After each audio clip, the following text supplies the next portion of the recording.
We are live. Oh, well, okay. All right. Well, let's start the show. Like live, live? Like people are hearing us? Yes, we're good to go Okay. now. I like how it always starts this way. All right, I'll hit this button. Hey, it's noon. Yeah. Oh, sorry. We're on Okay. time today. All right. I'm hitting buttons. All right, go for it. Have we ever been on time? Anyway. The following is a presentation of Stewed Productions. That means it's official. Hey, everybody. Welcome to Liquid Lunch on our regular Thursday at noon time. We still need a name for this, right? Yes. Like there's not like How about the COVID Chronicles? that's what I've been calling the Interbrews episodes that I've been doing, and that's fine. It's all part of it. It's all part of it, like an epic, ongoing story. The Houston Craft Beer COVID Chronicles series. So now they have to buy. Now we're in two different. It's like we have two different comic book series, and they're going to cross over into a big Avengers series, a movie eventually.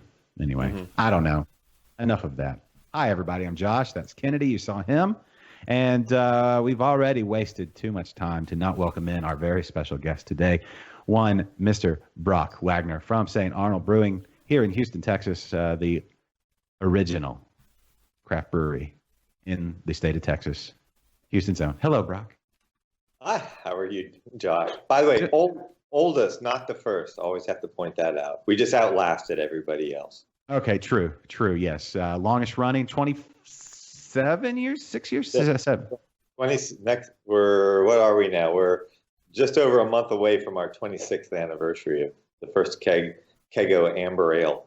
Amber Ale. What was the first account? Was that the Ginger Man? So we had several first day accounts, and we still go visit them on our every 5-year anniversary that we have. We load up a bus and do a little pub crawl with all the coworkers. It's a great drunken fest. But Ginger Man, Star Pizza, Big Easy, Richmond Arms, and Hops House. All those accounts took us on the first day, and every account that received beer from us on the first day we were open, and if they are still open, they actually still carry us. That is remarkable. Think about that. That's to have the same. That's pretty cool. That's cool. I just like that when I think about that. I'm like, yeah. So, good. It also says something to the longevity of those places. Yes, and you can only assume that it's all because of St. Arnold. Well, of course, we take full credit. No. As we've seen now with the taking of stats and putting them where they need to be, and the news and how you want it to filter, that's the only thing one can assume. So, I appreciate your interpretations. All right, that's what I'm here for. Well, let's talk about life. How are things with you personally? How are things at St. Arnold since all of the COVID chronicles began? How are things? Yeah, I think we all live in a strange world these days. We are doing, overall well. Everybody's healthy. I think that's probably the most important thing. We've had a couple scares where somebody's kid or spouse thought they had COVID-19, but all the tests have been negative. And right now, I think that, to me, that's the biggest victory, is just having everybody safe and healthy. But, it's a different world, taking the beer garden and shutting it down to the public, only offering, food and beer curbside to go. That was a huge change. All of our on-premise business, to bars, restaurants, venues, Minute Maid, it's down 98.5% before today. Today actually changed things a little bit, but I'm impressed that we were doing 1.5% of our regular on-premise business. And this is over the past 4 weeks. But we've seen grocery and liquor store sales have actually increased, and they didn't make up for, if you're looking at the big picture, we were up about 20% on grocery and liquor, but combined with our loss of on-premise, our overall production is down somewhere between 15 and 20%. So. It's just wild. It's like you think about what would be going on normally at this time. It takes you every few days, you kind of have to stop and just really think about what would I be doing right now. I'd be checking baseball scores. Would we be? What are we in? April basketball playoffs? How would who are the Rockets playing right now? I guess hockey's going on. It's too bad we don't have a hockey team, but that'd be going on. Yeah, the weather has been unbelievable. Yes. During this period, and it's been great because during stay-at-home work, I've actually uttered the words. I enjoyed weeding today. I don't believe I've ever said that prior to this, but I have moments where I think about, oh my God, the beer garden right now would be rocking. Yeah. Just have to you have to take those thoughts and remove them from your head because they're not productive. No, they're not, but they're inevitable, right? You can't, like y'all posted a picture on Twitter the other day of the beer garden just, like it looked like the picture from right before opening. It's like we have it all clean and ready to go. And one thing that blew my mind, Kennedy, I don't know if you saw this, I saw it on Twitter, that the concrete is in the shape of a hop. And I think everybody's kind of saw it and was like, what? That's true. No, I didn't know that. I've been there a ton of times. I never noticed. There's always people. Yeah. Oh, yeah. It's always there's a lot of people. Yeah. That's amazing. So I just want everybody to go look at that picture and take that in. Before we get any further, hint, Josh. Yes. Do have a question for you, Brock. And it's a very important question. Okay. Oh, yeah. It is a beer show. Yeah. And we discussed that a little bit before we went live, but everybody look at your watch and see what time it is. It's time for your favorite segment and mine here on Liquid Lunch. This is What you drinking? Good. And we need to know, Brock, what are you drinking?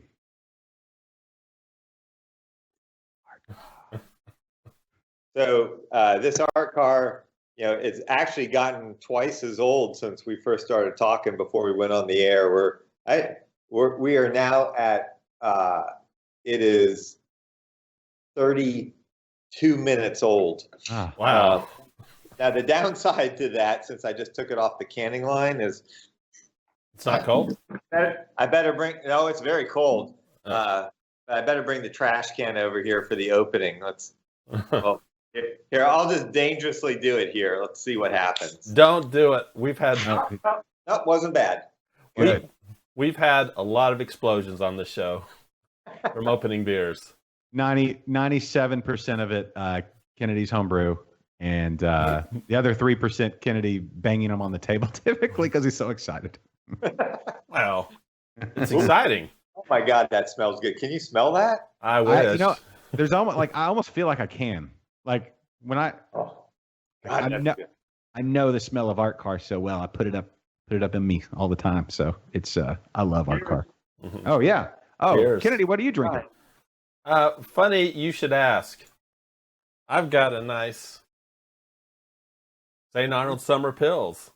Oh, well, I wish I'd gotten the memo in my nice Saint Arnold glass. Oh, I also got the memo that I have the Summer Pils glass. I didn't put it in there. Oh, there you go. I should be drinking out of my 25th anniversary glass. Ooh, that's a good one. Yeah. I wish I'd gotten the memo that everybody was drinking Saint Arnold. I would have grabbed a Saint Arnold pub crawl ale. Oh, I love this beer too. golf clap. Yeah. And I'm not going to pour it in a glass because I'm I want to be like Brock, but I do have my Santo water, full of water. There you go. Whichever way I'm supposed to turn, but boom. Yeah. There you go. There we go. We're all fanning out because St. Arnold is awesome. Oh, and my halo. I've got a halo of St. Arnold over me. I don't know if you can see that. 10 Oh, yeah, got. you do.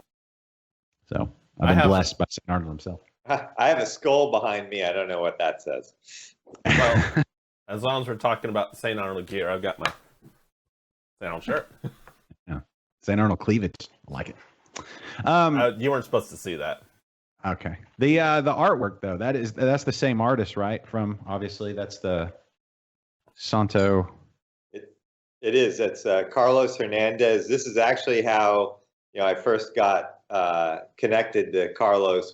It was at an art opening, his Day of the Dead Rockstar show at Cactus Music.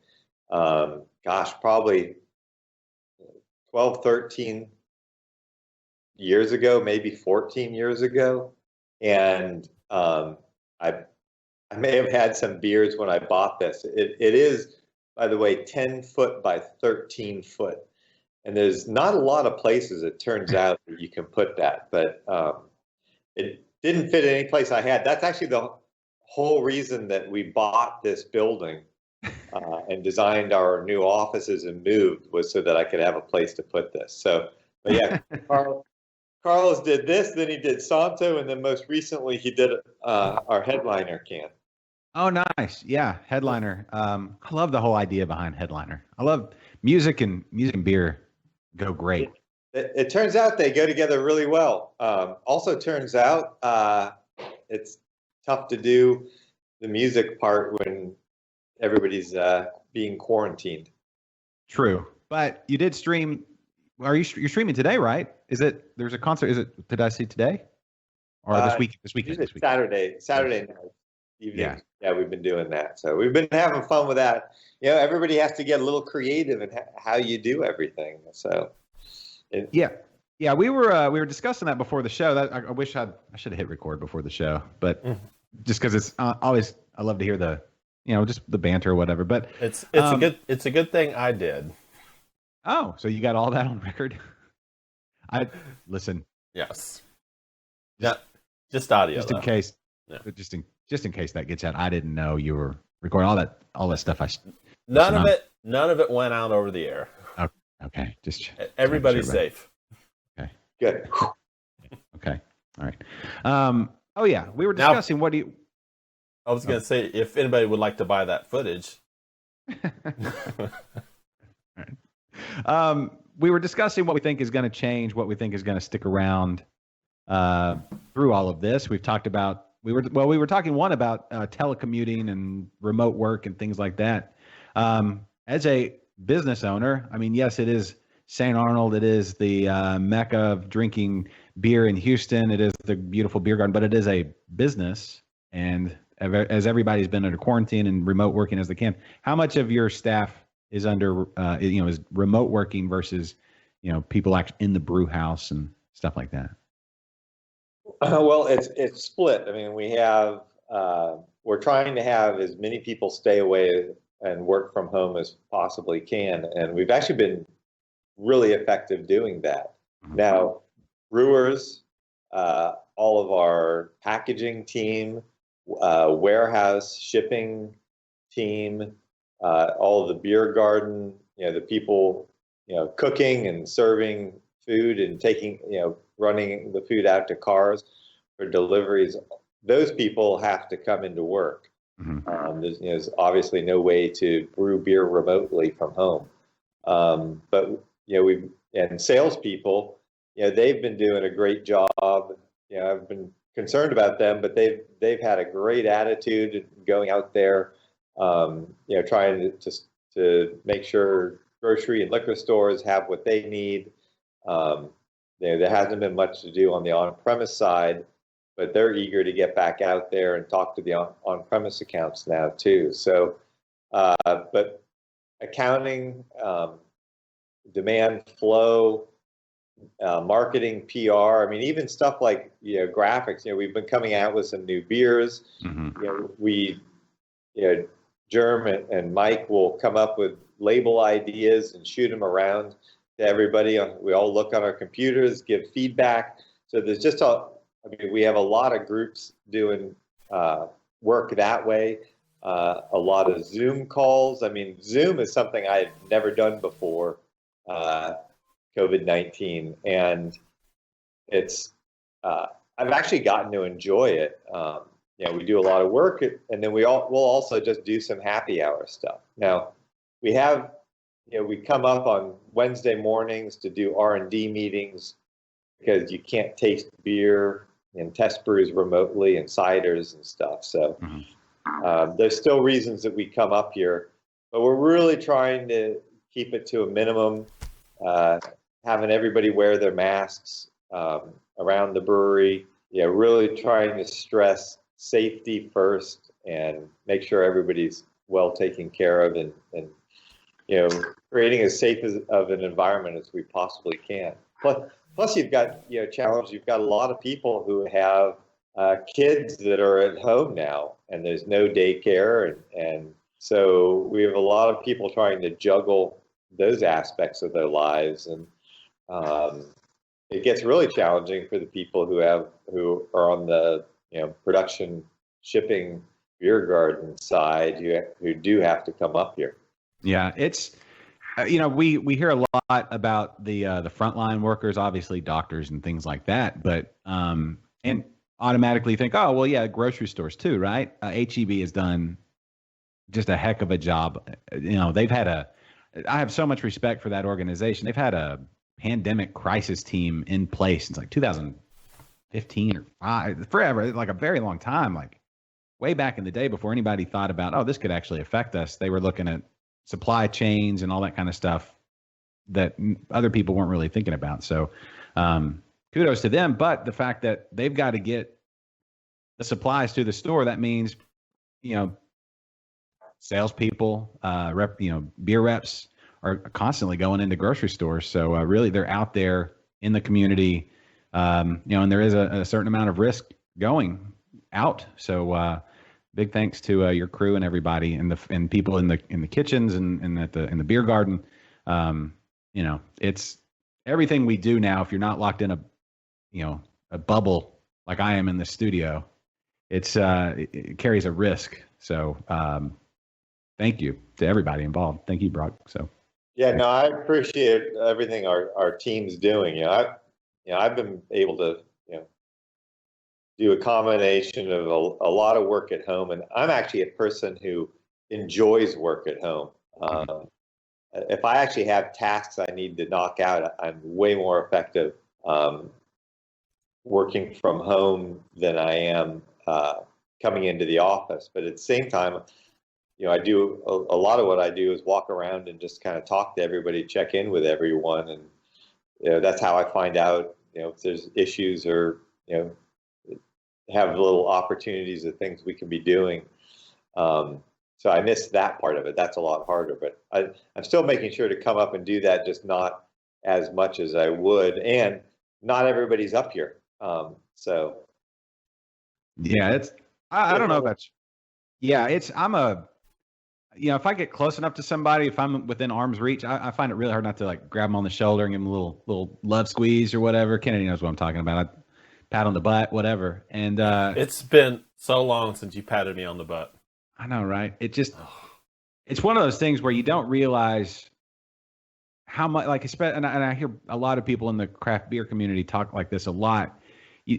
People you just saw when you went to the brewery. You're out getting a beer and you have a beer together, and then at the end you give each other, a hug, and it's like, it's good to see you, and then we'll catch up next time over a beer again.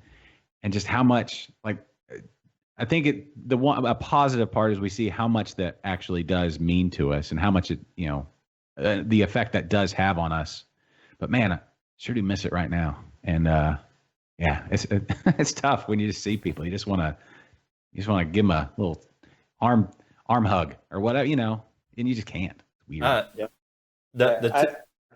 was to say, I really see people as this goes on, that lack of social stuff is building, and people really want to get together. I mean, I have a couple close friends that will come over maybe once a week or every 2 weeks, and we'll sit outside at great distance and have beers together, just to have some sort of connection, because it's such an important part of who we are as human beings and creatures, and having a beer and there's that ritual that's just been interrupted.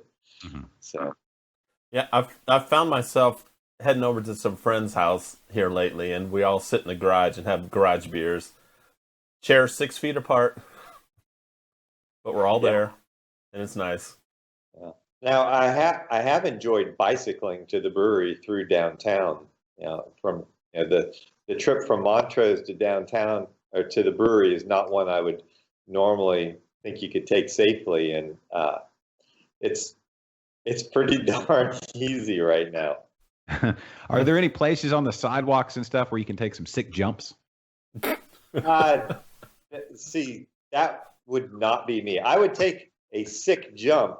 It would be the landing that would be less sick. Okay. The sick landing. Yeah. It would not pretty. Yeah, and then cut into your sick time at work, and so nobody needs that, I guess. So we have a couple of questions from our some of our viewers. Oh. Matt is asking you, Brock, if you think alcohol to go will stick around. So, beer to go is obviously something that we got last session. And it was something that I wasn't particularly focused on from our business. I was involved in trying to get it passed because I thought it was good for the industry. But I didn't see it as something that we were particularly going to participate in, except on a very small level.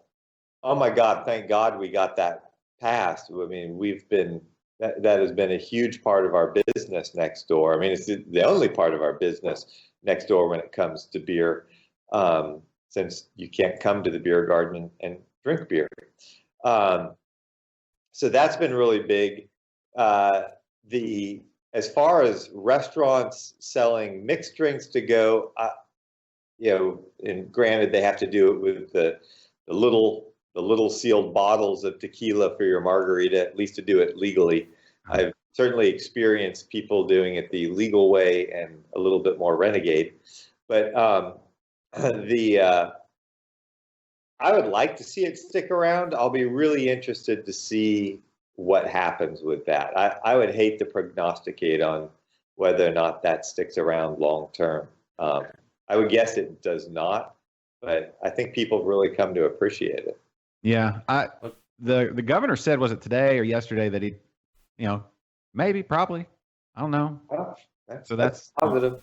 Yeah. So speaking of the governor, that leads us to our next question from one James Simpson. He's asking if we can get past Abbott's 3 phases. Will Saint Arnold hold their anniversary party in June? Unfortunately, I see that as highly unlikely. We got notice that the Monday that we could open on Friday, and that first off, I was surprised by that announcement, just given sort of the statistics and everything I've seen. We discussed it internally, and it was unanimous that we don't feel like it is responsible for us to be opening up right at this moment. And I know a lot of people out there feel differently for other reasons, and that's certainly up to leave that call up to everyone. I'm not going to make any opinions on that. But for us, putting our team at risk, we just didn't feel like it was a safe environment yet for guests. We really want to think this through carefully. At some point,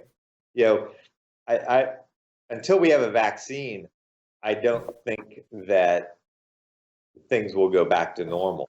So at some point, when we do feel comfortable, we're really challenging ourselves.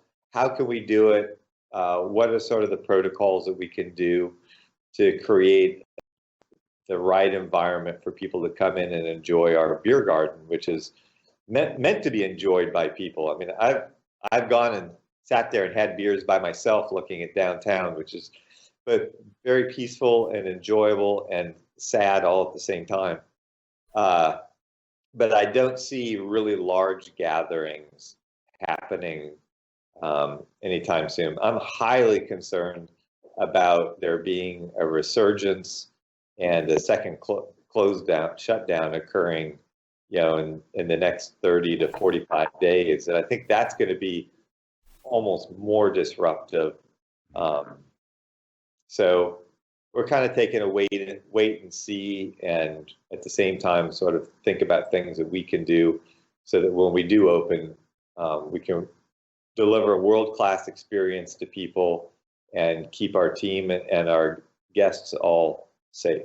So James, it may be just the two of us, and I won't be able to give you a kiss this time. That's sad. It's always the smoochies are the best. I would say that the outdoor beer garden, though, if there is a place where, given the right amount of spacing, that is hopefully, from what we know, as we can, as we're gathering information, some data from whomever, it does seem like the sun is a good place to be sitting under the sun and outside, and with it getting warmer in Houston and everything. It seems like there's lots. Yeah, I concur. I mean, I think that's about as good of a situation. Outside we can create the spacing, and we've thought about it inside with the chapels that we have in the restaurant. Mm-hmm. Each of those kind of being their own individual rooms with walls. Those actually lend themselves fairly well. So yeah, those are all things that we're looking at. And yeah, I hope we're in a position where we can be opening up in the near future, but I do not want to do it too early, and contribute potentially to another shutdown. But I am naturally a pessimist on some of these things, and I enjoy it when I get proven wrong. Yeah. So. Yeah. This is one of those times I'm like you. I think we, from being a dad and just being I don't know, like a homebody kind of is my default situation, setting. I'm kind of like, I probably am weathering the lock-in a little better than others, because I do just kind of like, I'll just stay in for days and be fine. But then once I get out, I realize, oh yeah, I am social. I need to be out amongst people. But I've been watching a lot of old like UFC fights and boxing matches and stuff. And I liken it to when you say you don't want to, let your guard down. That's where we're at. It's like we're doing pretty good with our defense. We're moving, we're bobbing. We got good head movement. We got good foot movement and everything. And we're not getting clipped on the chin. But the moment you listen to the announcer saying, "Man, he's winning this fight handily," and you're like, you put your hands down, then you and in the jaw, right there, and then you're just rocked. And then the rest of the fight, you're on wobbly legs. Yeah, I just want to be careful. I mean, it's like internally from, just an operation, just a fiscal planning standpoint. We went into this, and my view was this has the potential to last 2 years in some form or another. That is how we will plan.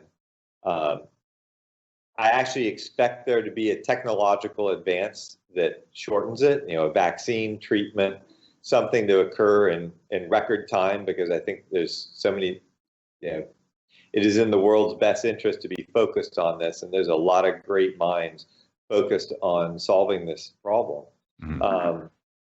But again, I would hate to say, I'm sure that they're going to come up with something in the next 6 months, plan on it, and then it draws out 2 years, and then we're in a world of hurt. I'd rather be, hey, this is sort of a worst case. I mean, it's comical when we all think about budgeting that we were doing, late 2019. What was 2020 going to look like? What were we worried about? What were we stressed about? There's things that we were stressed about at the end of last year about occurring this year and executing well. I mean, it's like, it just puts everything into perspective. It's like, it feels like we were worried about just the silliest things in the world. Yeah, were the Astros was the whole Astros scandal cut into home game attendance? Therefore, is that going to affect people over at the beer garden on game day, or what? I don't know. Yeah, I mean, there's just a lot of things. I mean, it was just a weird start of the year. I mean, January started with the whole Astros thing kind of coming out, and being a huge Astros fan, I mean, that actually had an effect on my mood for a little while. But yeah, again, all of that now just seems, Yeah, like kind of meh. yeah, just like we were worrying about the little things, and Yeah, death was not involved. Yeah, right. That it really does kind of puts a spin on everything, because it was like and this goes to show what I've been watching a lot of, like old school, like not just real fighting, but like pro wrestling too, like old school pro wrestling. Go watch some Ric Flair promos if you want to like lift your spirits. Go watch some old school like Ric Flair or Ultimate Warrior promos. That'll get you charged up for the day. But it's like the Astros were getting ready to do a full on heel turn. We were going to be full on bad guy. We were going to go all black uniforms, slick our hair back, grow the 5 o'clock shadow, typical heel stuff, and then everything got shut down. And then when it comes back, a la pro wrestling, you don't even have to worry about the past. You just start anew. Like, oh, he was gone for 6 months. Now he has a whole new name. Yeah. So the Astros are in the clear. It's fine. Now that I say that, I'm keeping it in people's consciousness. I think everybody is. Yeah. Are there Astro fans watching? Big shout out to Gail just on, Danny, Bruce. Hey, Bruce. Brock McRock, not to be confused with Brock on the screen, but thanks to both y'all. Justin, Jason, how are things in Austin? Tom, is Tom still over in Beaumont, Kennedy?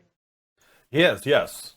Okay, hey to Beaumont, and Humble. I think we got the whole state. We said Beaumont, Austin, and Humble. That's like the whole state, right? So Pretty much. The last few shows, though, Brock, we've been literally nationwide, like ZZ Top. We've been coast to coast for sure.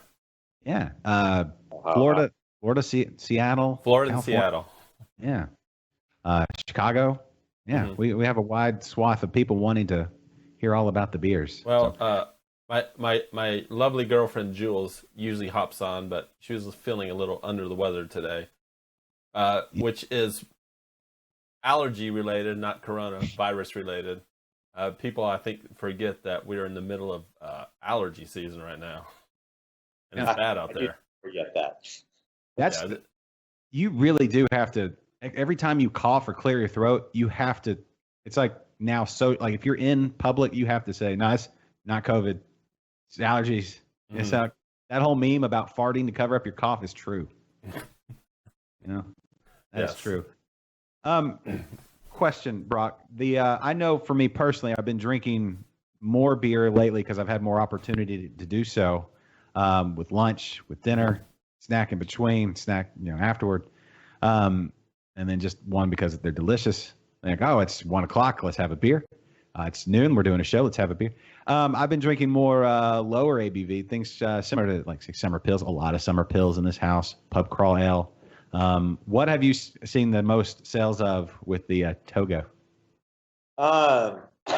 So what we've seen the most sales are probably new beers, Juicy IPA, Headliner. When Pink Caddy came out, we tore through all of that. Now that Sabroconut just came out, and the Rosé Cider, those have both been selling a lot. So kind of new has been big for me. So I've certainly been drinking some of the lower ABV stuff, but one of the things that I've discovered is I've actually been drinking more of the high ABV stuff. I've also been probably just drinking more, period. That has definitely been effective to stay at home. But, when I'm out, I drink a ton of Lawnmower, and I love the beer. I love it's kind of the whole ode to the Herzberg hop that beer is. But also, it's a lower ABV beer, relatively speaking. And when I'm out and I don't want to make a fool out of myself, if I'm driving, I'm going to limit myself to just a couple beers. And so lower ABV is sort of the name, the name of the game for me. Mm-hmm. Now that I'm staying at home, I'm drinking a lot more Art Car. Juicy does not cheat you either. Mm-hmm. So I've been drinking a lot of both of those. But when Summer Pills comes out, that gets into the heavy rotation. So, yeah. That beer is so good. Yeah, We were saying before the show, I had my warm up music, and it was the OJ best of the OJs, and Love Train came on. I feel like just that opening riff, if that song, if that can had a speaker in the bottom, it'd be playing Love Train or some OJ song, just bright, sunny, good stuff. I completely buy that. Yeah. I wonder if there's a way to do like a cheap disposable speaker. Well, if there's ever a time to figure it out, while we have our stay at home, that's when somebody's going to figure that out. Yeah, it's got to be a thing, right? I mean, stuff. I don't know. Maybe we won't be getting it over from China. I don't know where we get it manufactured. I don't know. But anyway, I don't know. Yeah, manufacture it here. That's one thing that we're learning. Yeah, that's like okay for like cans and stuff. Where do your cans and bottles come from? Are they're domestic? Yeah. Actually, some of the bottles come from Mexico. But primarily we're domestic. The only things that are international are malts, and some of the malts and some of the hops. But hops, we typically get those in crop year shipments. So we'll get an entire crop year in, and then we store it in at 0 degrees. A lot of it is stored off-site locally here, and we just pull it in as we need it. We rent space at a frozen food warehouse. But malt, we did actually have a container of malt that got stuck, German Pils malt that got stuck at the Port of Houston when there was a COVID-19 case, and they shut the port down for a couple days. So there have been some very interesting disruptions, but for the most part, our supply chain has been solid. Okay. Has anybody looked into Star San and its effect on the virus, and if we can just bathe the world in Star San or something along those lines, just foam it all up? Yeah, please don't make any comments about like drinking sanitizer or bathing. It doesn't taste good. Yeah, it's not good. No. But it'll clean you out too. Yeah. Question from one of our viewers, Brock. How has business been affected in other states? So we're just Texas and Louisiana, and the vast majority of our business is Texas. Louisiana, so New Orleans got hit really hard early on, and there was a period of, was it 2 weeks? 2 or 3 weeks that our distributors in Louisiana did not take shipments because our shipments all go to, they go into New Orleans and then get distributed. And so they weren't bringing anything in. So we actually had some out of stock issues in Louisiana for a brief period, but that's been rectified. Kenny, are you going to address the other questions? Yeah, let me address some of the other ones. One, Alex Porter of Southern Yankee wants to know when you guys are going to be doing the next collaboration. Well, you never know.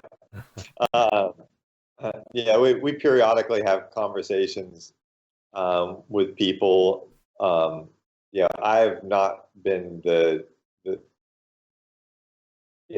I love having beers with friends from other breweries and talking about things, but I still haven't completely figured out what collaborations are most of the time. But I'm a little curmudgeonly there.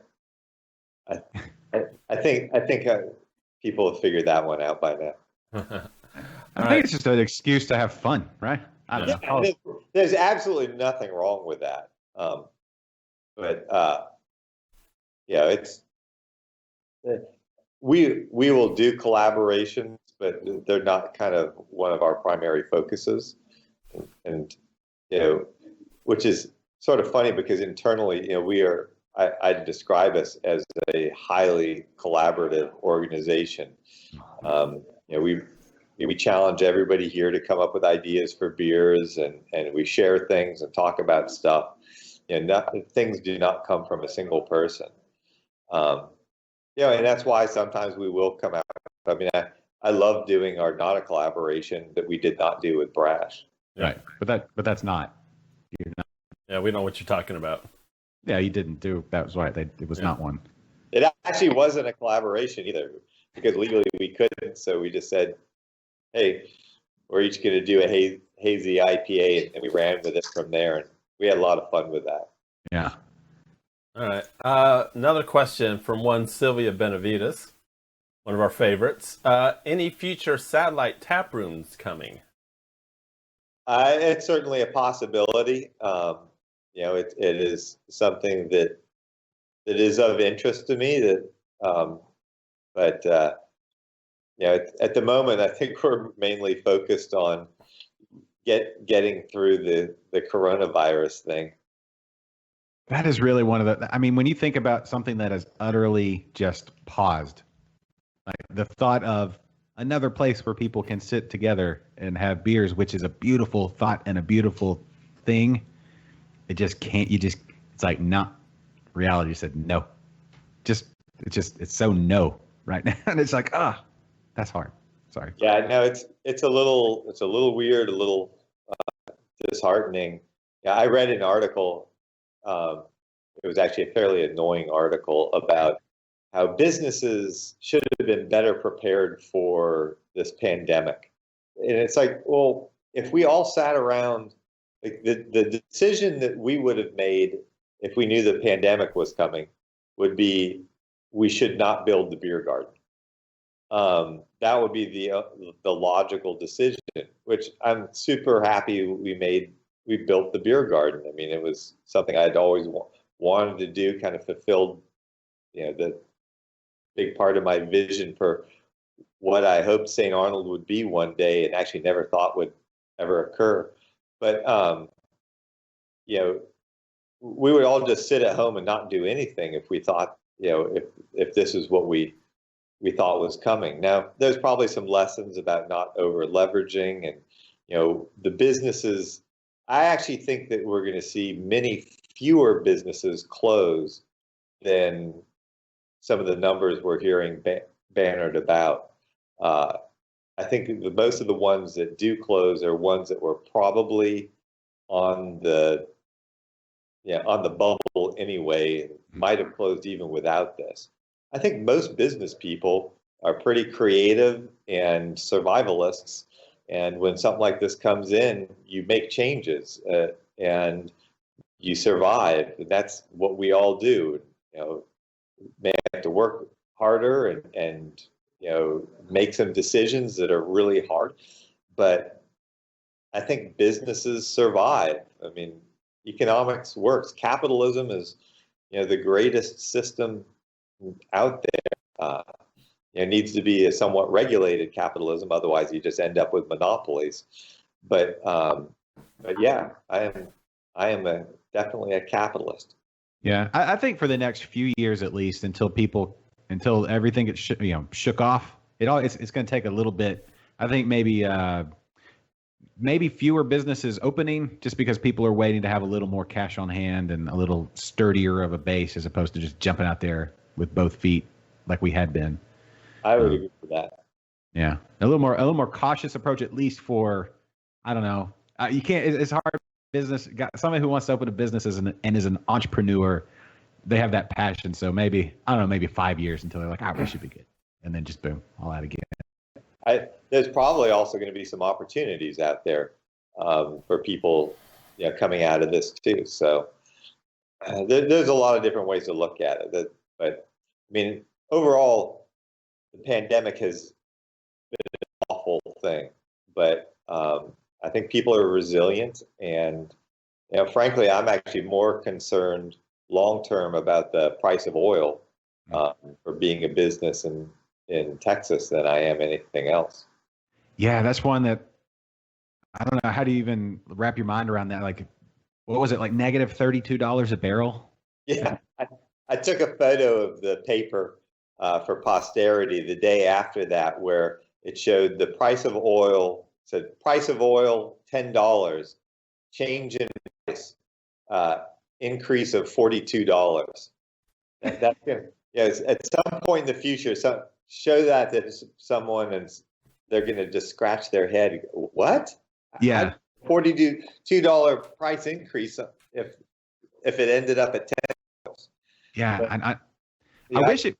I would say I graduated from college in 1987, and I saw what happened to Houston after the oil bust in the mid 80s, and it was brutal. And I think our economy has definitely diversified, but it's still something that, I think being conservative for an extended period is going to be wise right now for anybody in Texas. Yes, agreed. And I don't know. You look at like how things are being made. Again, this is me. I don't know anything, so I'm just. This is just me saying words that I hope make sense. But when you look at things like Tesla, and like I don't know, when I look at this whole thing, I'm like, all right, this is ushering in somebody's going to push hard to do drone delivery, right? When you think of groceries and things like that, what has been this part in the supply chain or in the mechanism that's been hardest hit, or the hardest part to overcome? It's people, right? Because people get sick, and obviously computers get viruses, I guess, too. Shut down a drone, but I think there's going to be a big push on that. Somebody with a lot of smarts and a lot of money. So it's not me, but somebody. I think that'll be a big change that'll happen. 5-10 years down the road, especially. We'll look back and be like, whoa. But I don't know, and we don't have gas-powered drones. I guess is the only thing I was going to try and tie that back in. So. Electric cars, I don't know. The thing that keeps me bullish on what we do is, there is no substitute for, beer and social gatherings and people being together. Those are things that you can't replace with some, making beer at home. You can make beer at home, but your computer can't just make you a beer for you. And so I see production of things like what we do and the craft aspect of it. I think that you may long-term see more people do Zoom type events with families across the country. I think that may actually be an outcome that I think we've gotten a little bit more used to Zoom happy hour gatherings. I think people are going to be so excited to get back together when they can get back together, so that I don't see it replacing it on a local basis. But I do see families and friends that can't get together physically because of distance using that long term and drinking a beer. I mean, we've done a lot of that during this period.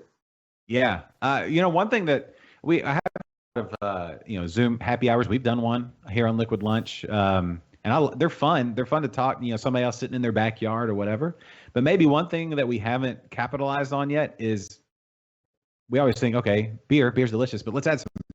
Everybody, all right, queso and beer party. Everybody, we're going to start small. Everybody's going to make some queso together, and we're all going to see who's putting what in. Oh, you got chorizo. Oh, you got fresh cilantro. I think we should queso party. Does that sound cheesy? That was the longest setup for a dad joke I've ever I heard. didn't even mean to. It just flows out. And I realized I was rambling on about queso too long because I can do that. I mean, who doesn't love queso? Oh, Brock, speaking of things, and you need to help me out with this one, Brock. Josh absolutely loves to talk about his lawn. Any chance he get, he'll talk about his lawn. And you guys are currently having a lawn contest. Yes. We need to get Josh to enter this lawn contest.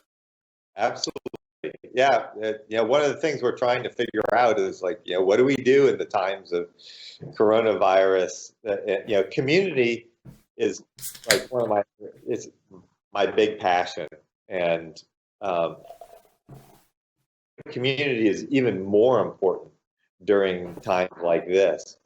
So how we challenge ourselves, how can we kind of create some community during this time? So, we did the rebranding of Fancy Lawnmower beer that just came out in the past month. And so we decided to do a fancy lawn competition, since people are spending a lot more time at home and a lot more time landscaping and working in their yard. And I know certainly I've been doing that. So people have been eager to send us photos of their yards, and we pick some winners, and we deliver a nice case of fresh fancy lawnmower beer and a pink flamingo for your yard.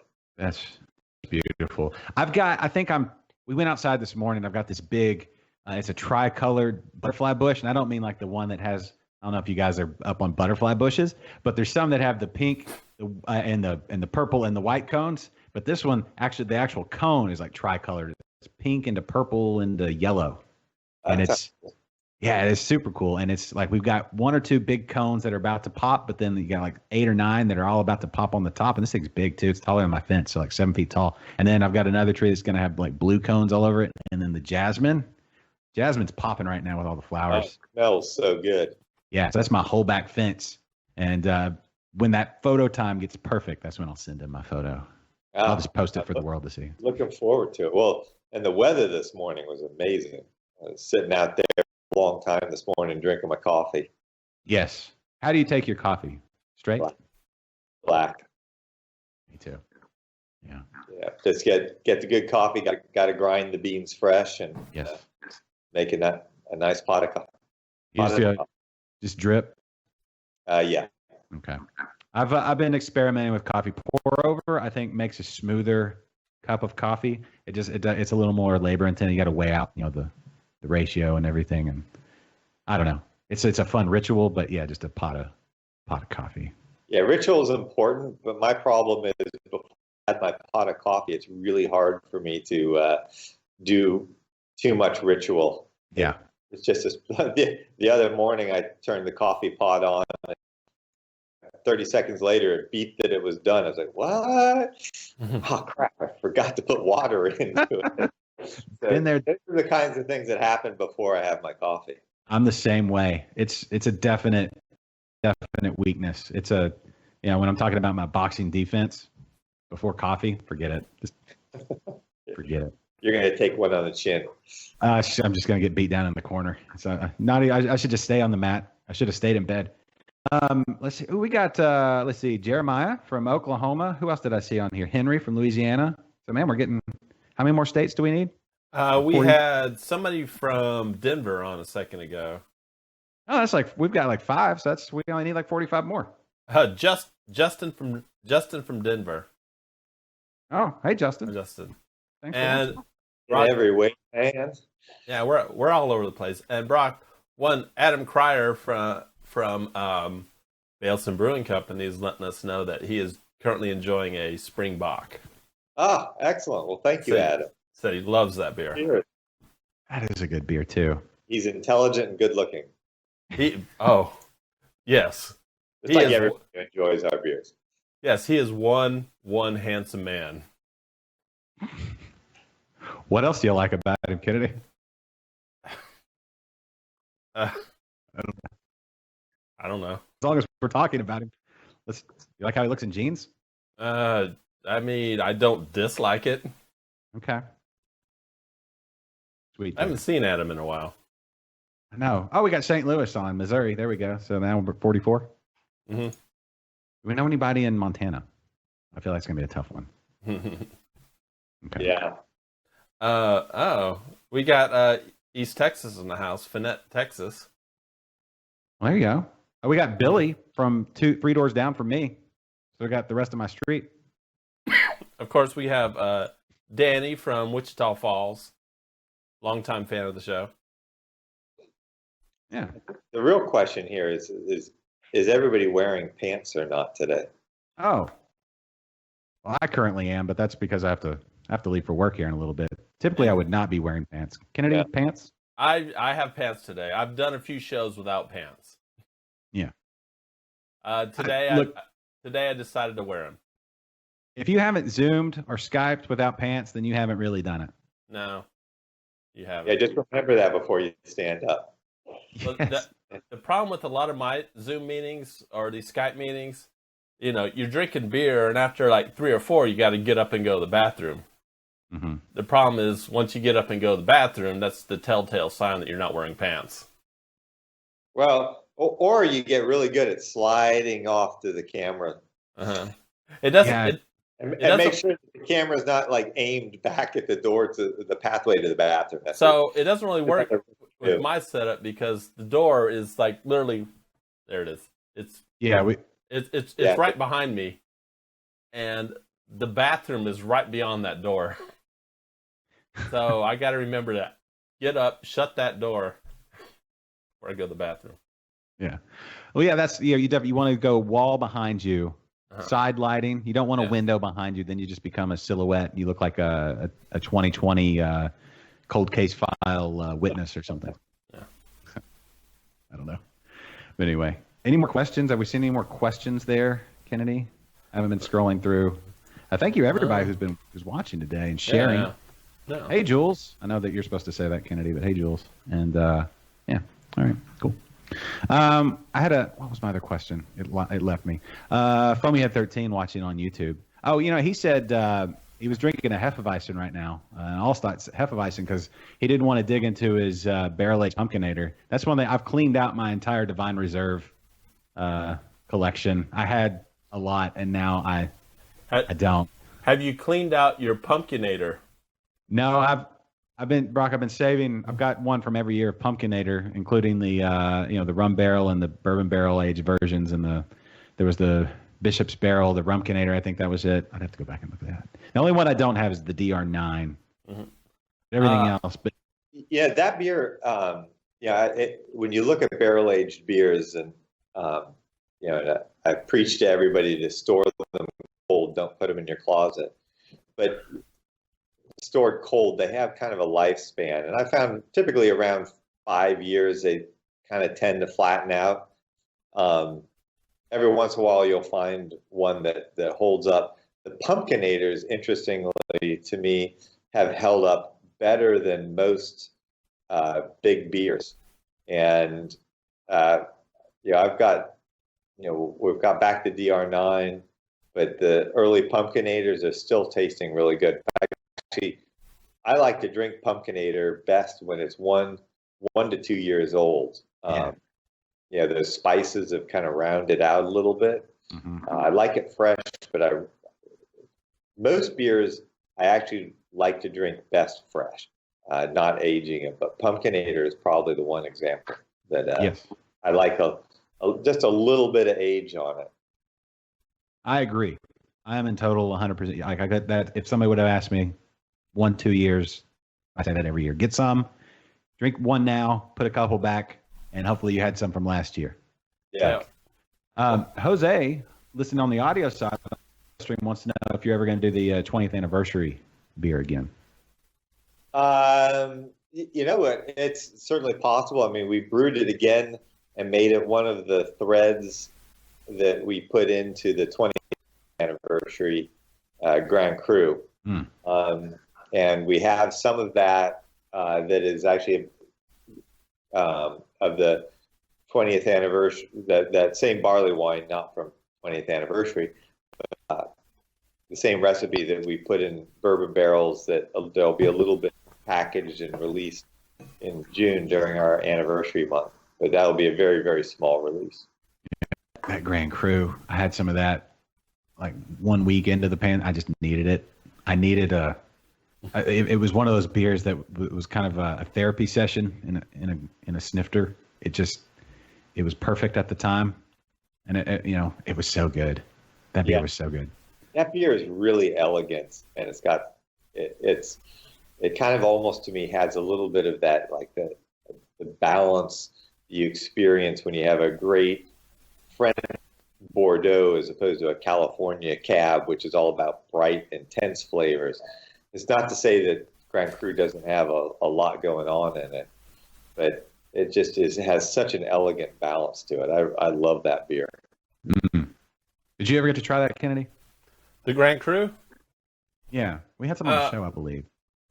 Yeah, I believe you and I, when we did the last Interbrews interview at Saint Arnold, sat in the tap room and drank one. Oh yeah. Afterwards. Yeah. Yeah. It was fantastic. Yeah. Yeah. I've also had probably a couple more commitments than I should have had. That I've really been enjoying that beer too. But 13.5%, and it's pretty challenging to make a 13.5% beer that's really nice and drinkable. But I find that one about the most drinkable 13.5% stout I've ever had. It's good, but you have one and you want another. From experience, I would like to say that the second one that might be gilding the lily. Yeah, you almost like you need to do like quarter bottles, like just little. I don't know, like just for the second one, right? Like tag it onto the side. Yeah, a little. Yes, just a little extra. It's like you just want to. Yeah, man, that's a fantastic beer, and it's one of those things. Like when you sit there and I don't know, it's like it brings up memories, like wherever those barrels were. It's like it's all soaked into that beer. There's more layers to that, Brock. I don't know, layers of flavor, but there's something else going on. Something else. Something mysterious. Yeah, we Vicky, one of our top fans, is watching right now, and she has Pumpkinator going all the way back to 2012, and they're all sitting in her refrigerator, and now she's finally, because of this, she's finally getting around to drinking those things. Yeah, the early ones, I'd probably, they're not going to be getting any better. Yeah. So Vicky, open up that 2012 and drink it. I will say, today, if you're waiting, well, yeah, there you go. Yeah, what else you got to do? Yeah, you've already drank away your lunch hour. It's time just the rest of the afternoon's a wash. Yeah. I'll say that if we get out about the time we get out of all of this, like not all of it, but to a point, and the fall's rolling around, and that's about when Pumpkinator typically comes out mid-October or so. Yeah. This Halloween, I don't know if anybody's looked at the calendar. I think it's on a Saturday. It's a full moon. You get an extra hour of sleep that night, and as long as the weather holds up, it's like a recipe for just I don't know, a bath in Pumpkinator. Yeah, the stars are aligning. Yeah, it might be the thing we need to kill off the virus. Anyway, sorry. Okay. Well, I'm looking at what time is it? Is it 1:00 already? Yeah, it's 1:00. It's past 1. No, this hour has flown by. All right, so I should go ahead, Brock. What? Oh, I was gonna say really quickly, Brock. Do you want to mention your how to get to go orders and stuff from? Yeah, you can do it online and or you can call in. If you do it online, you can do the payment and everything, and it can be completely a touchless experience.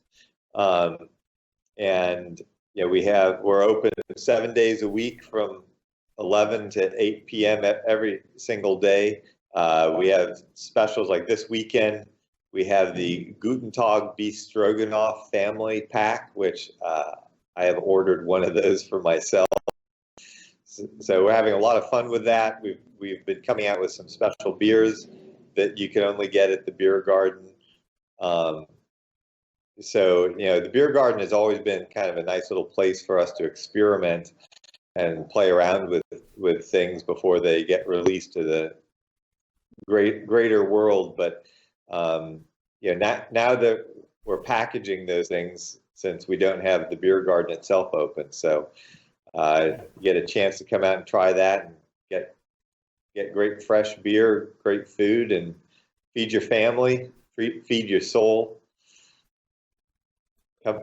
Weather report for this weekend: sunny, high today 81, sunny tomorrow, high of 86, and partly cloudy through the weekend. No rain, but just warm and sunny. And gas is so cheap; you need to get out, go drive to Saint Arnold, and get some food and beer. And, I don't know, drive around and eat.